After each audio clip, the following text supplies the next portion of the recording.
Are you ready to perform at your highest potential? Thank you for joining this GP Strategies webinar, where we'll explore best practices and innovative insights to help you and your organization improve performance.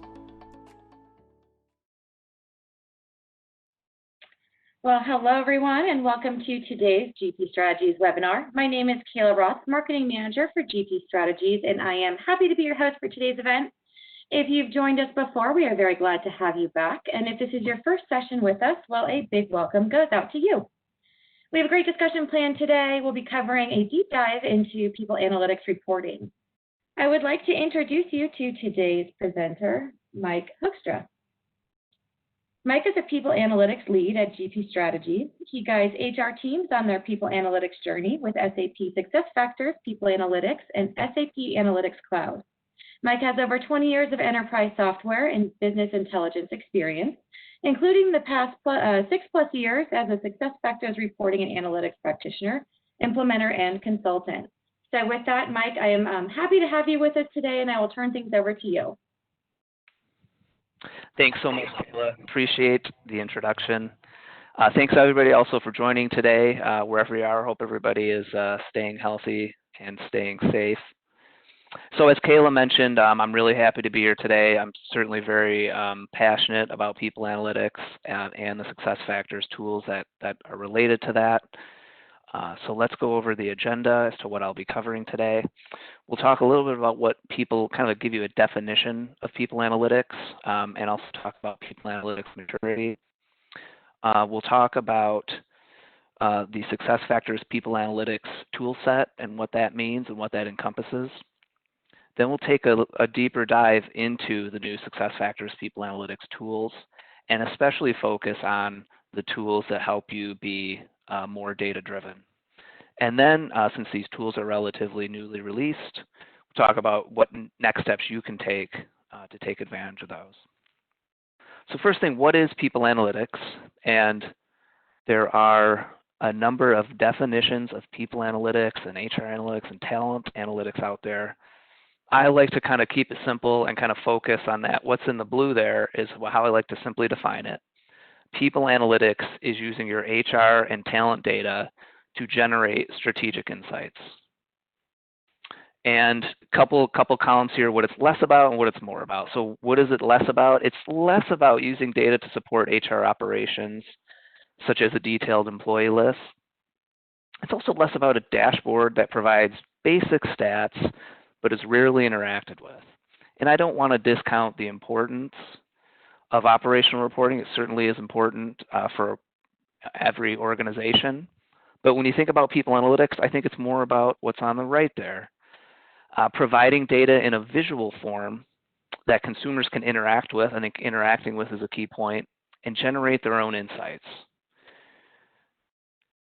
And it's also more about utilizing data to provide insight to broad questions, such as, what factors are impacting voluntary terminations increases in North America?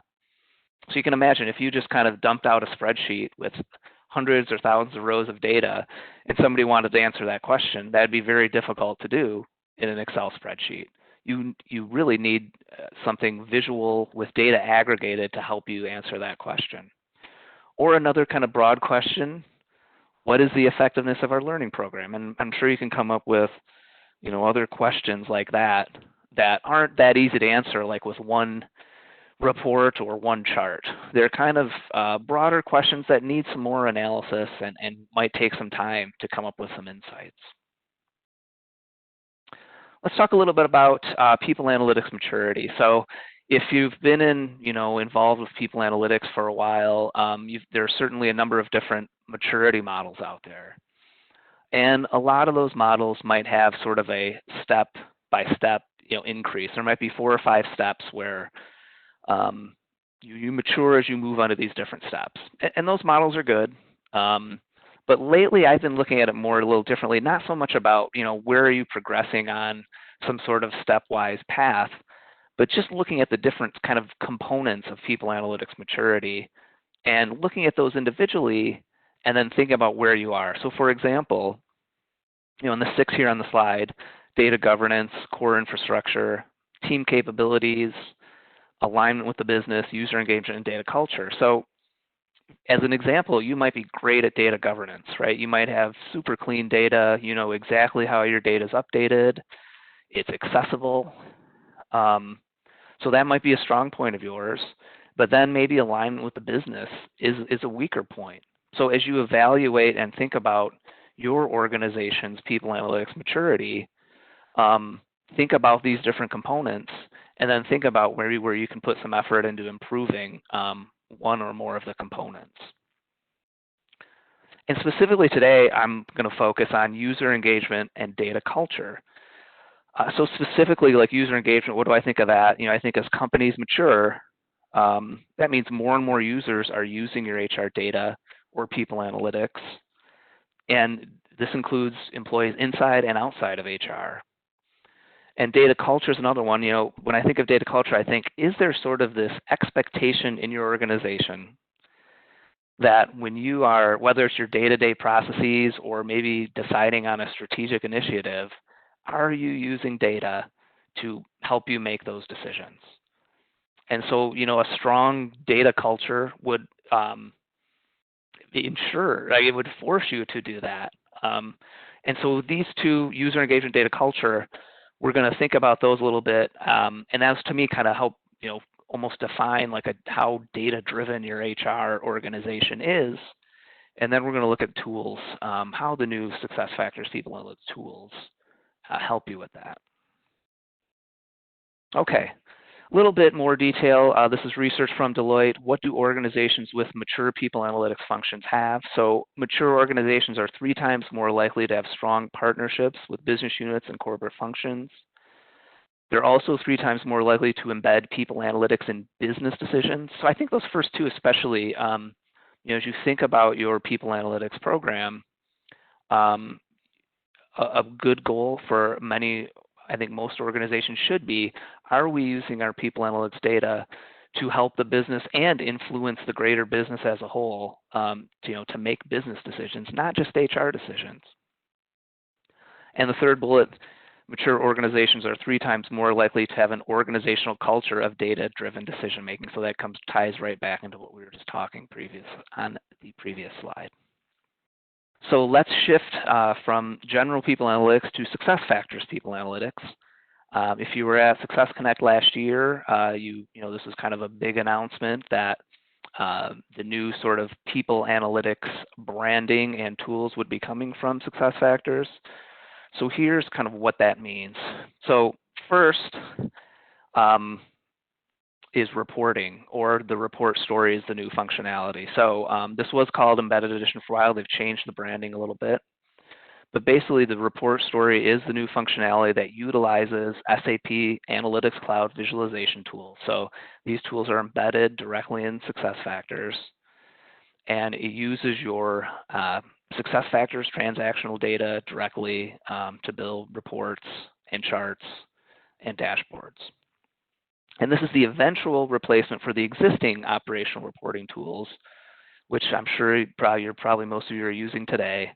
So that includes like ad hoc, ORD, and the tile-based dashboards. The next kind of pillar, I would say, of people analytics is the workforce analytics offering. And this is, you know, I think very effective tools that SuccessFactors has offered for many years now. But the key, I think, with workforce analytics is that it transforms your transactional data into metrics and dimensions. And so that allows you to easily build analyses that are time trending, and also does have drill to detail as well. And then there's workforce planning, which includes strategic workforce planning, you know, more workforce planning for, say, a 3 to 5 year time range, and then operational or headcount planning, which is more for maybe a 1 to 2 year or 6 months to 2 year range. And so, you know, as a recap, the report story is using the new SAP Analytics Cloud tools. This is what we'll be focusing on today. And future plans are coming for workforce analytics and workforce planning to utilize those SAC tools as well. We don't have a definitive timeline on that for now, but I know the SAP team is certainly working on it. This slide, I'm going to talk about some of the key features in people analytics reporting or report story. So you can tell compelling stories with data across the entire SuccessFactors suite, secured by RBP. So one of the nice, probably one of the biggest improvement or value add here with the report story is that there's a single data model for all of the different SuccessFactors modules. So it's pretty easy to just build cross-module reports. As I mentioned before, it's based on SAP Analytics Cloud, which is SAP's enterprise reporting strategy. And I like to talk about this a little bit too. I think it's important to understand. So SAP Analytics Cloud is SAP's kind of standalone enterprise analytics offering. Certainly you might compare it to, say, Tableau or Click or Power BI.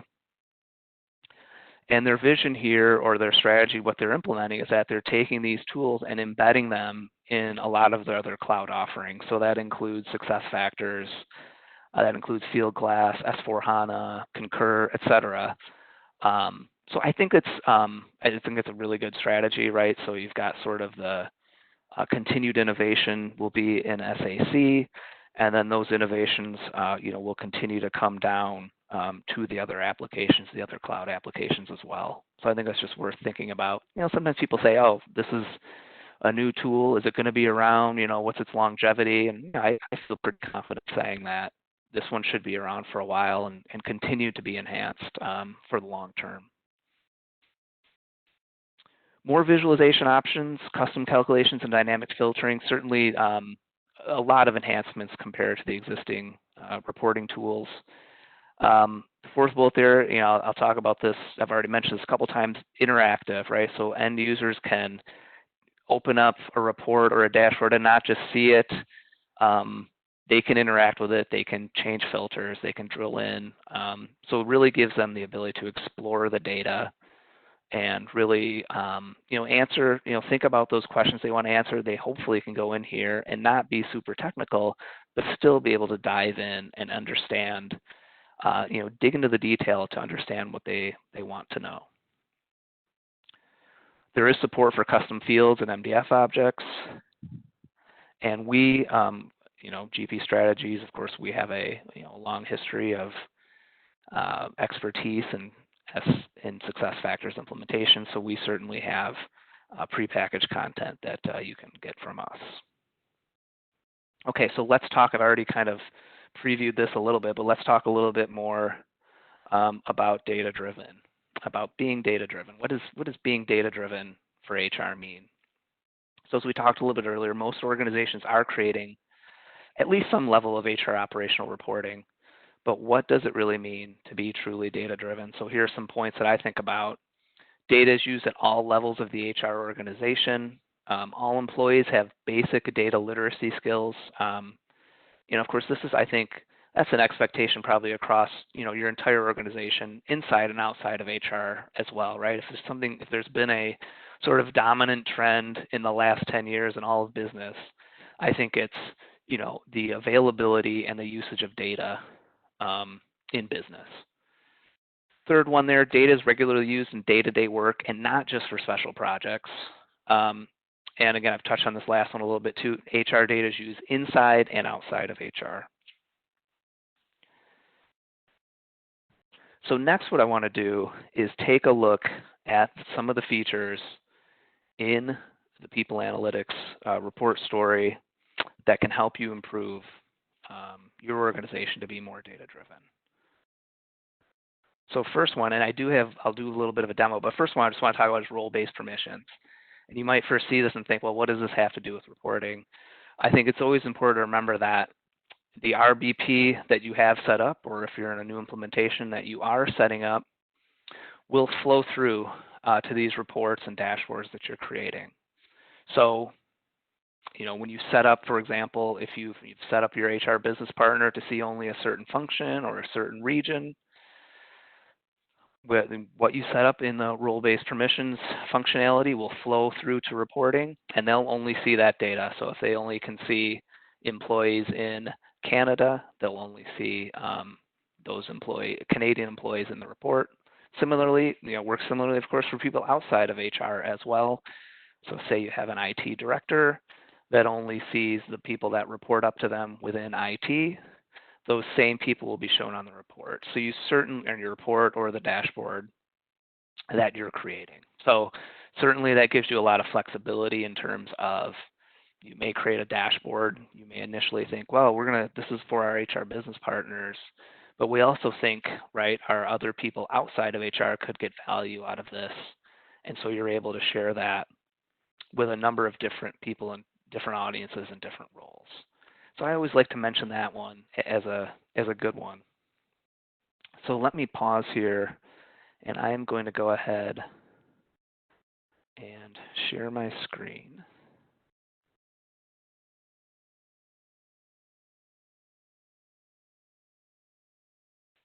Okay. So here is another thing just to think about, just to orient yourself a little bit if you haven't used the new People Analytics reporting or report story yet. You should be using Report Center by now. I think most organizations are. So everything will still be within Report Center. So if you want to create a new report story, you simply click the new.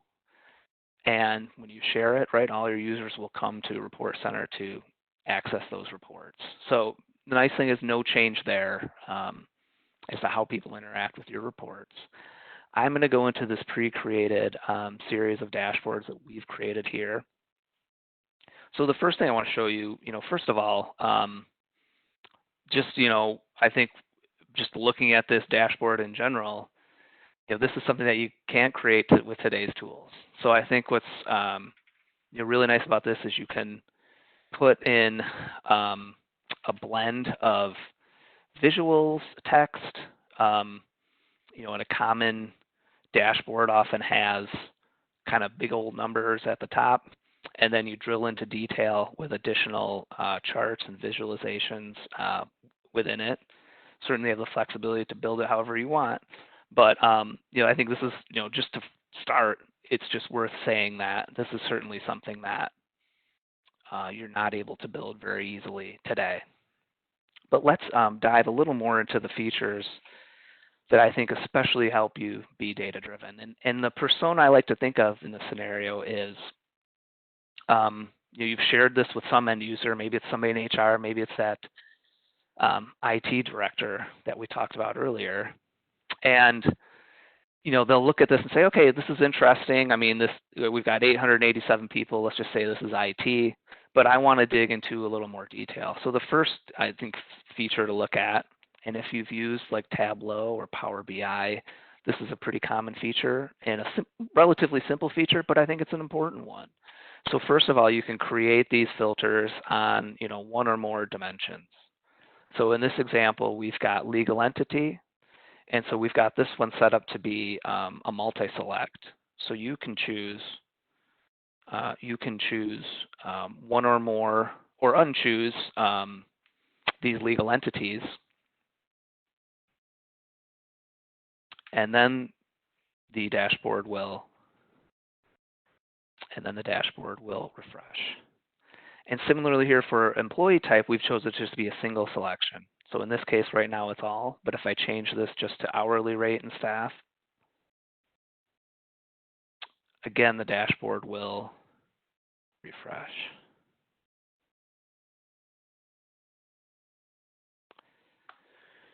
So we did get a question that came in that I think I'll go ahead and answer now.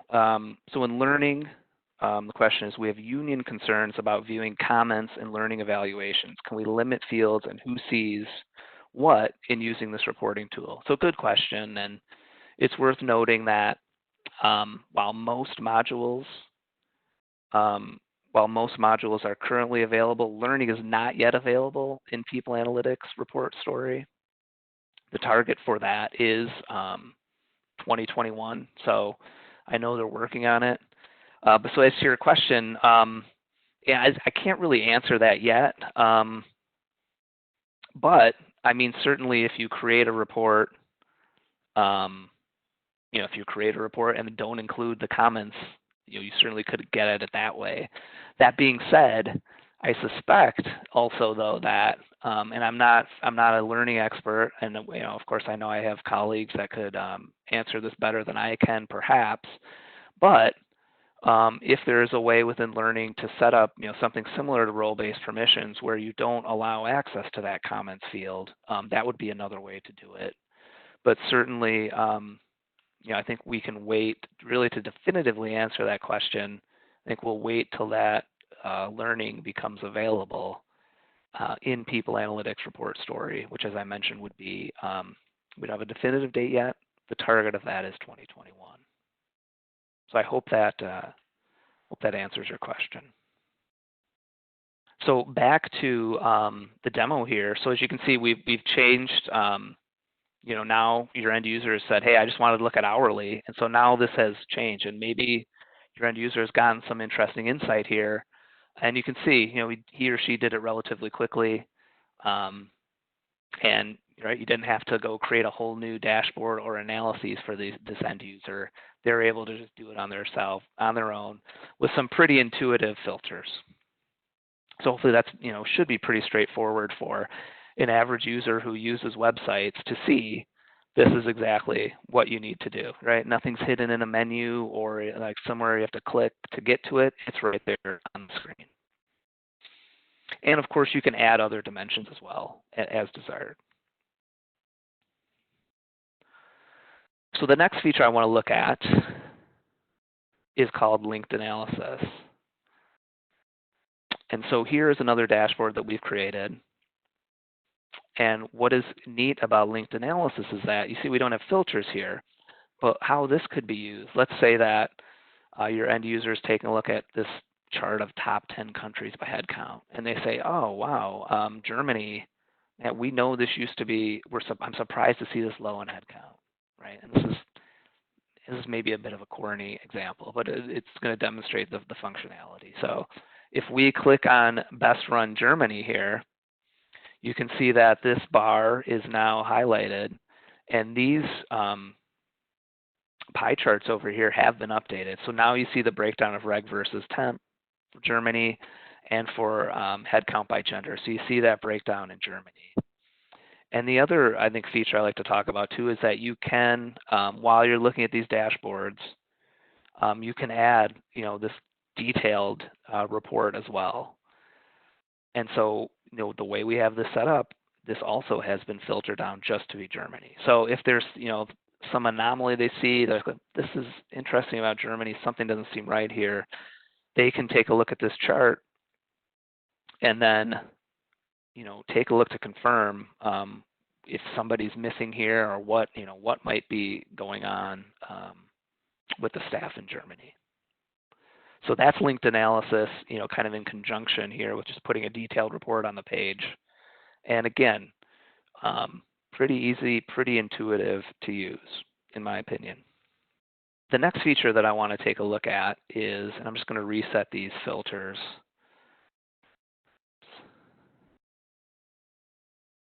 So I'm back to this core workforce overview page. And I think this last one is really quite neat. It's called Explorer Mode. And I think this is a pretty unique feature to People Analytics and SAP Analytics Cloud. So if I click on this chart here and then I choose Open Explorer, the concept of Explorer here is that the end user here saw headcount by business unit name, and he or she might be thinking, "Hey, this is nice." Actually, let me go back. Let me go back and talk through this a little more before I jump in. So, the end user might say, "Well, this is interesting. Headcount per business unit name. I kind of want to drill into other dimensions. I've got reg temp here, I've got contingent worker, but I want a little more. I want to do something on my own." So when he or she goes into Explorer mode here, choose Open Explorer. So now he's the end user is somewhere where they can choose their own measures and/or dimensions to add to their chart. And so first thing, you'll see a list of measures here. But the report creator has the ability to control this, so they can list, as many or as few measures as they want here. And in this example, I can just choose FTE. And so now the system has automatically updated this, and they've put it in a stacked chart.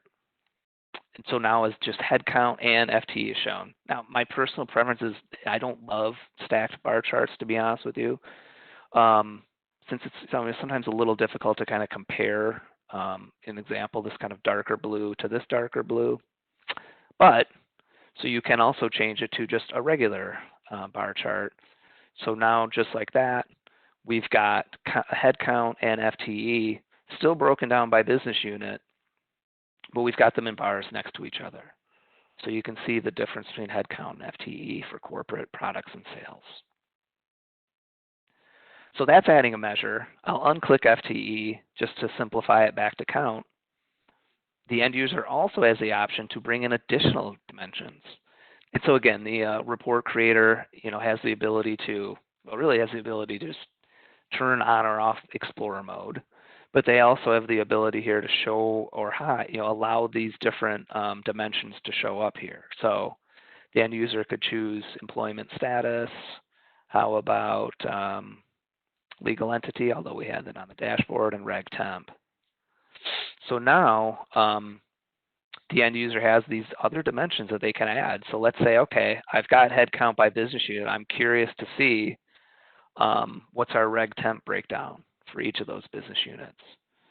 So again, now we see, we've got in corporate, we've got 304 regs. In this case, the data shows 4 nulls and 1 temp. But again, you can just imagine drilling into this data with any number of dimensions and measures that you want to. And so this is the key. And to me, this is when I think about going back to that persona we talked about earlier on. This really is powerful because it allows you to dig into the data and find what you want to find, right? And you didn't have to, this is not technical. You didn't have to know how to, behind the scenes, how this works, how you build a query, how you then build, the different charts in your dashboard. You're able to pretty intuitively just figure this out on your own as an end user. I think it's a really powerful feature, and definitely as you use the report story functionality, I definitely encourage you to give this a try, and I think this could be really, really useful for your end users. So that's all I wanted to cover in the demo. I'm going to stop sharing, and we'll go back to the presentation.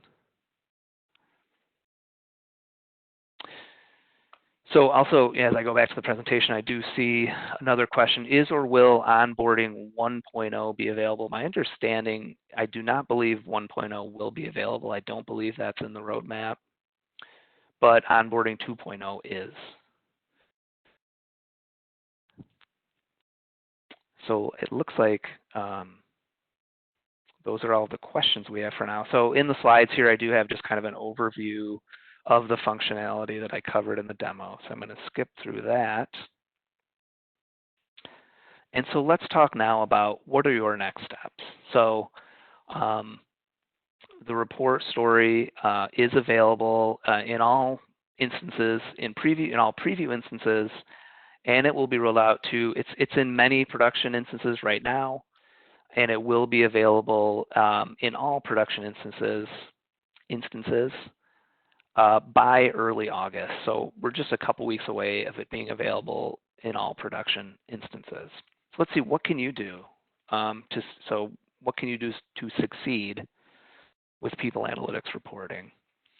So here are my suggestions to a lot of our customers, and certainly we can talk more about this if you want to. But so here's what I would do. So to start, if you're an existing customer, you've probably created dozens, if not hundreds, of reports in the existing reporting tools, right? And you've, whether that's ad hoc or ORD or tile-based dashboards.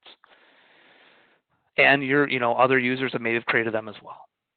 So I think today, what you could do is sit down and just evaluate your current report inventory. And as you look at that, think of maybe challenges or pain points. Maybe you think of things that you couldn't create or workarounds that you did. And as you look at this functionality, you might think, wow, that's something we couldn't do before when we created maybe our series of reports a couple of years ago. You might have the opportunity to create it now with Report Story. But then you also want to prioritize the reports or use cases that you want to recreate in Report Story.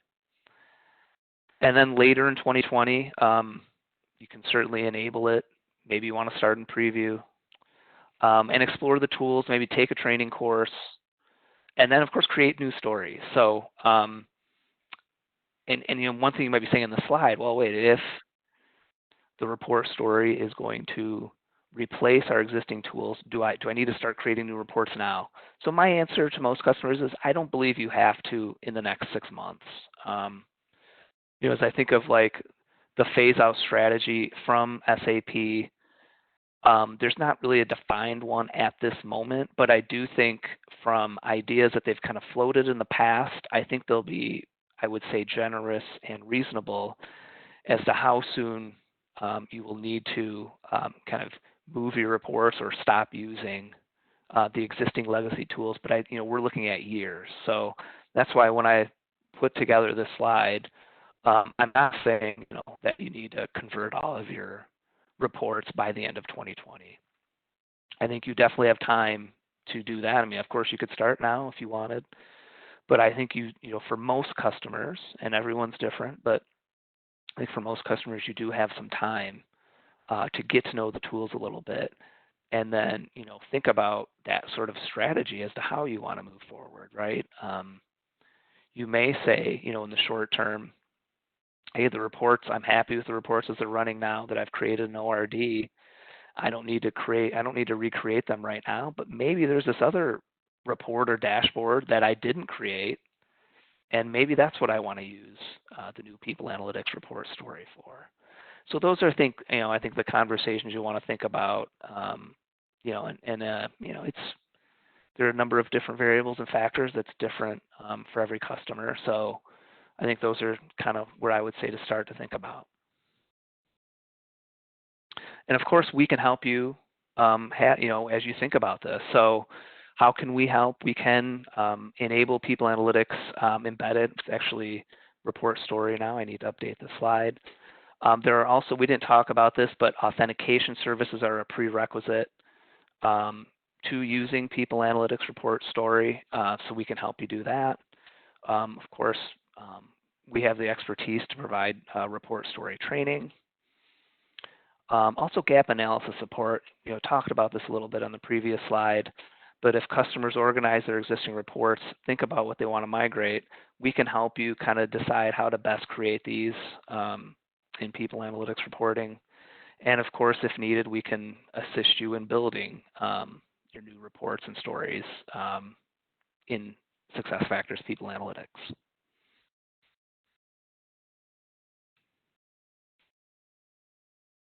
And one other thing I want to note, I am writing an ebook with SAP Press, and so that is coming out probably sometime in the fall. But it's a relatively short ebook. It's probably going to land around 70 or 80 pages, but I think of it as kind of an inspirational introduction to People Analytics Report Story. The idea is, you know, I'll go over, you know, a little more in depth than I did today, but talk about the different key features as that you'll use to create queries and then build your report stories.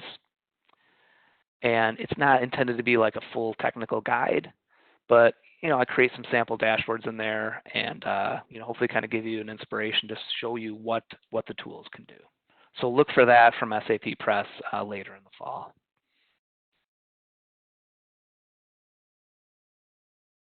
So that is it. I'll open the floor now for any questions.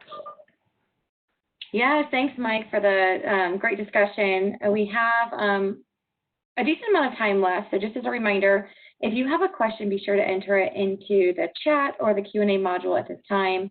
Obviously, he covered a lot over the last 35 minutes or so, including the demo.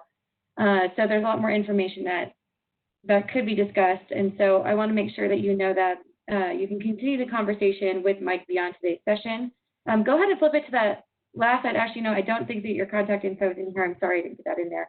I will add Mike's contact info to the email that goes with the recording. And that should go out to you within the next 48 hours, and we'll also be including a PDF of the PowerPoint slides from today. So I'll go ahead and jump into a few of the questions that have come in. So the first one, Mike, is there a specific sunset plan for the legacy tools? You might have covered this a little bit earlier, but if you can dive a little more. Yeah, I did. Yeah, good question. So there is not a specific plan as of the moment, but as I touched on a little bit, I think they'll be pretty generous, right? So SAP is going to evaluate how customers are using it and how many customers are using it. So I don't expect that they're going to make you pull the plug, very quickly.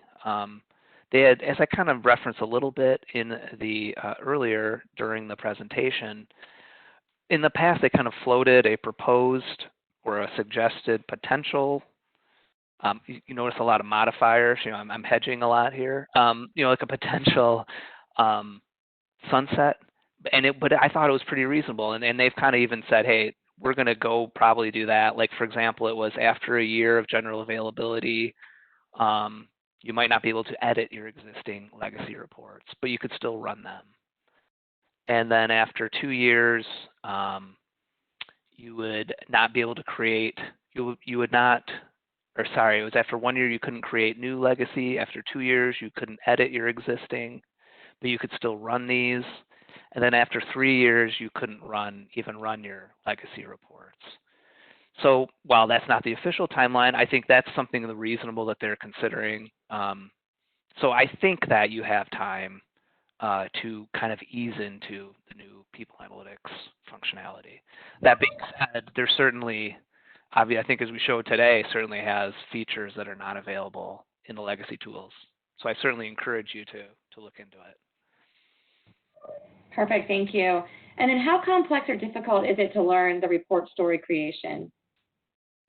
Yeah, that's a good question. So, when I think of that question, I would say, if you've created reports in ORD, it's more similar to ORD, I would say, than it is to ad hoc. So, with ORD, you essentially create a query, and then if you want to build charts or a dashboard, you take that query and build charts. So I think conceptually it's similar to that. So certainly some customers, only really use table reports or ad hoc reports because of that kind of simplicity. It certainly is more complex than that. But that being said, what I also think about is I think it reminds me a lot of creating in like Tableau or Power BI.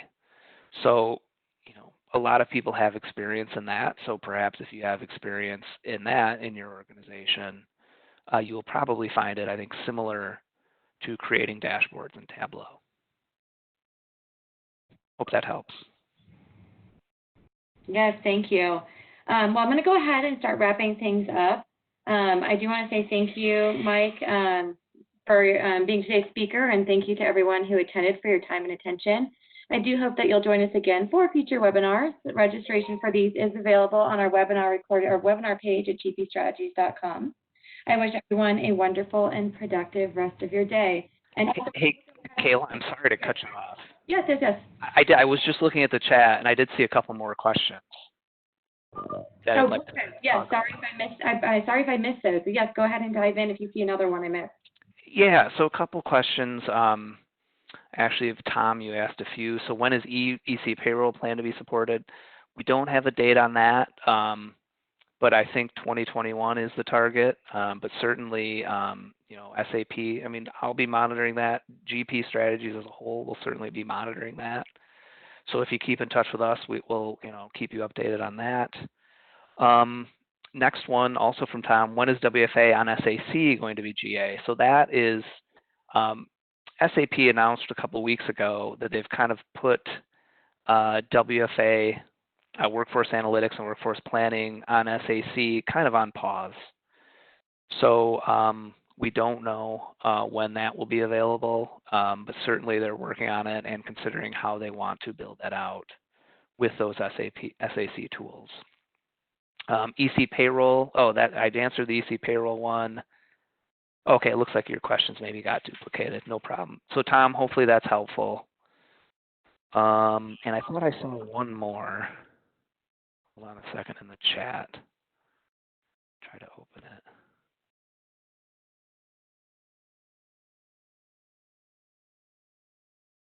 Okay, actually, I think I covered that. So I think I covered everything. Does anybody have anything else?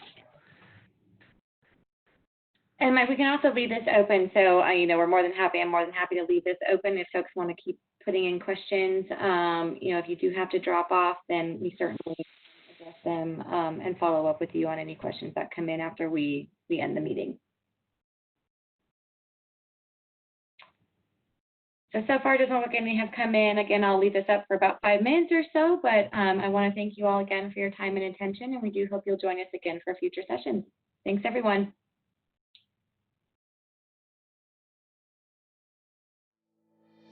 This webinar is brought to you by GP Strategies.